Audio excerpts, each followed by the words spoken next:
guys, welcome back to Guru Beauty. We have a new Revlon foundation here in Australia.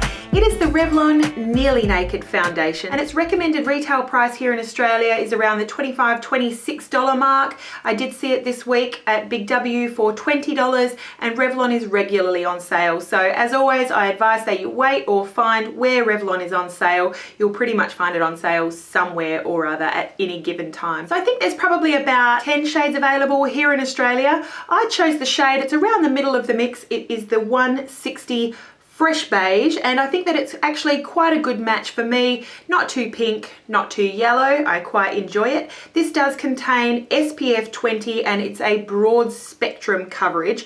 Now, when I let you know what the ingredients are, I'll give you one guess as to whether I'm going to like this foundation or not. Top few ingredients are water, cyclopentasiloxane, that's my favorite, dimethicone, ethyl hexyl methoxycinnamate, glycerin, and the ingredients go on and on. This is a glass bottle here. It is 30 mils, very standard size of foundation, and it is just a regular glass bottle. So we've got that pour bottle, no pump. I automatically would love this product more with a pump. I'm sure that we could find a pump to fit that bottle. If you know what pump does fit it, please do let me know down below in the comments. That is my first drawback, is the fact that the product doesn't have a pump.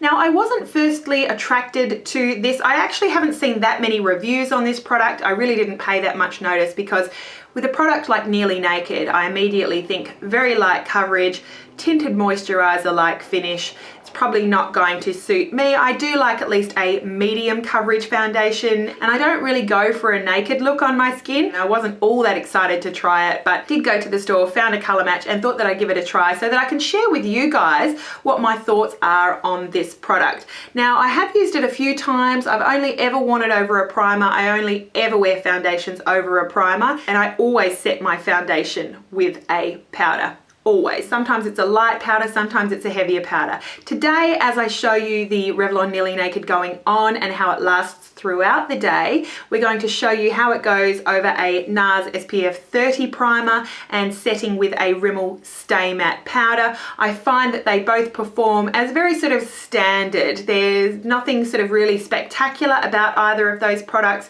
but very sort of standard primer and powder. So as always in this review for the Revlon Nearly Naked, I will cross over now to how the foundation goes on and what I think about it upon application.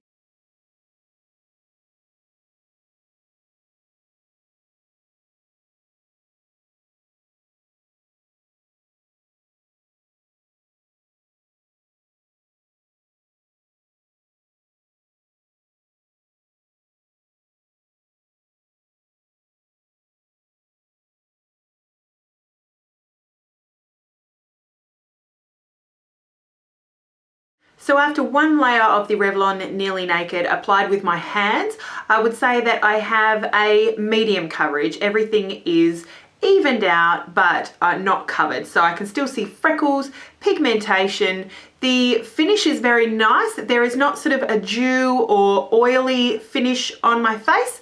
It's just quite a natural finish. So it's not matte, it's not particularly shiny or dewy. It's just fairly natural. Pores and everything look fairly nice, smoothed out, not exacerbated, not looking worse. I am going to apply another layer now with a brush to see if we can build up that coverage.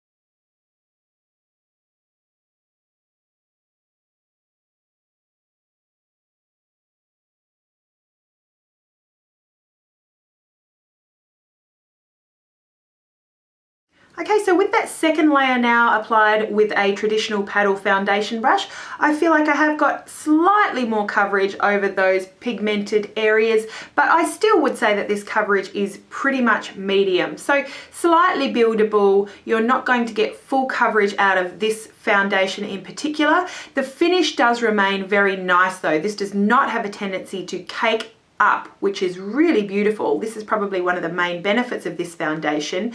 The finish is very, very nice. Again, after that second layer, it's not matte, it's not particularly dewy, it's just a nice, healthy looking product. I would say if anything, it's probably positive to my pores in terms of making my enlarged pores look a little bit smoother, a little bit diminished. And I think overall, upon application, this foundation is really quite beautiful. At this point, you could add a powder with more coverage, or you could add a translucent powder just to set it. With regards to fragrance, this does have like just a typical foundation scent to it. It doesn't feel like it's full of fragrances that are floral or perfumed. It just has a regular sort of foundation smell that's fairly nondescript. It's not particularly bad, it's not particularly good, and I didn't notice it as I put it on my face, but if I sniff the actual product, I can smell like a foundation smell. I think that this goes on nicely with fingers, also with a sponge or a brush, depending on the effect that you want, and I am going to pop some products over and just see how that interacts.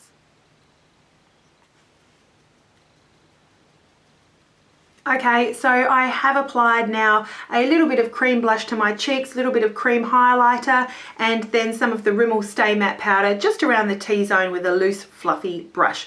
Overall at this point, really pleased with this foundation, quite surprised actually.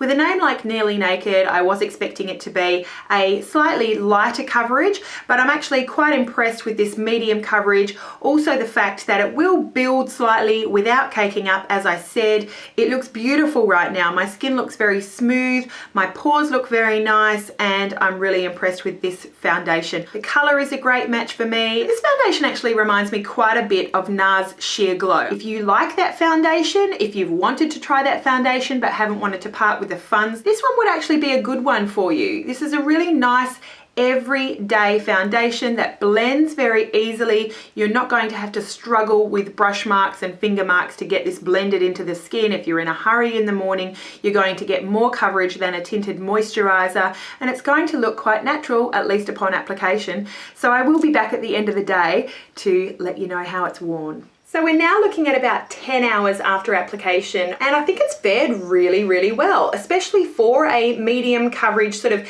natural type product. I would expect that they're not all that long wearing. After 10 hours and initially setting with the tiniest bit of Rimmel powder, as I showed you just in the T-zone, this foundation is still holding up really, really well 10 hours on. I really don't see much sign of wear and tear around the jawline, which is often where I see it. Also around sort of my frown lines here is where I can often see it. This foundation is still actually looking really quite healthy and happy and still quite nice. Now my skin is not prone to producing oil anymore, so in terms of oil production, I certainly don't have oils coming through. It just looks nice and healthy and natural, and I'm still getting some coverage and evening out from that foundation with no noticeable patchiness or fading in particular areas. So really nice for long wear on my, I would call, normal skin right now. Undoubtedly the question is going to be asked of me, how is this foundation going to go on oily skin?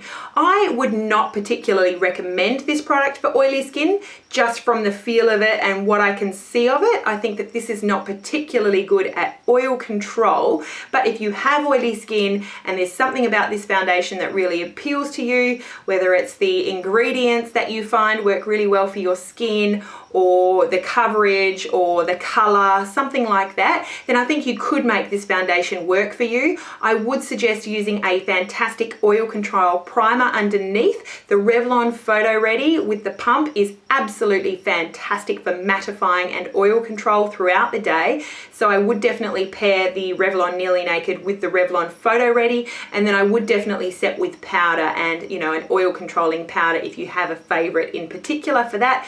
Rimmel is very well known for being, you know, quite good for oily skin and helping to control oils a little bit longer than others. I think that you would need to touch up this foundation for sure throughout the day if you have oily skin, but I think you could make it work if you really wanted to, whilst I do think that there are better foundations out there for oily skin, if that makes sense. Now, of course, if you have skin like mine, if it's relatively normal, I think that this foundation is going to be perfect. I'm really impressed with the way that it looked at application and with the way that it's worn. I think it looks still really quite nice 10 hours on without any touch up on my skin. And then if you have dry skin, I can see this product working for you. I will add any more comments down below if I find anything in particular about dry skin, but I think that people with dry skin would probably quite enjoy this product. So when all is said and done, 10 hours on, I'm really impressed with this product from Revlon. So that is it, my review for the Revlon Nearly Naked foundation. Hope that you enjoyed. If you haven't tried this foundation, let me know what your favorite everyday foundation is. If you have, let me know what you think of it. I would always love to hear from you.